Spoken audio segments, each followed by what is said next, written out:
ভিডিওতে দেখতে পাচ্ছেন একটি কুকুর বাঘের খাঁচায় গেঁ গেঁ করে ভাগগুলোকে সাজাচ্ছে, আর ভাগগুলিও কিছু না করে মেনে নিচ্ছে তার শাসন। বিরল ঘটনাটি ঘটেছে চীনে।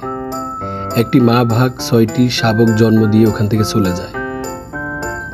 ছোট শাবকগুলোর মাতৃদুধই তাদের বাঁচিয়ে রাখার শেষ অবলম্বন ছিল। তাই অনেকটা বাধ্য হয়ে চিড়িয়াখানার মালিক তার একটি পালিত কুকুরকে শাবকগুলোকে দুধ পান করানোর জন্য রাখে। শাবকগুলো আস্তে আস্তে ওই মা কুকুরে অভ্যস্ত হয়ে পড়ে। বাঘগুলো পূর্ণবয়স্ক হওয়ার পূর্বে কুকুরটাকে সরিয়ে ফেলা হয়, কিন্তু তাতে হিতে বিপরীত হয়। বাঘগুলো খাওয়া দাওয়া বন্ধ করে দিয়ে সারা সময় জিম ধরে বসে থাকে। তাই অনেকটা বাধ্য হয়ে কুকুরটিকে আবার ফিরে আনা হয়। তখনই মিলল এমন নজিরবিহীন দৃশ্য। তারা তাদের নিজেদের মায়ের মতো করে কুকুরটির সাথে আচরণ করতে লাগলো এবং তার প্রতি একটা ভালোবাসার বহিঃপ্রকাশ দেখা গেল।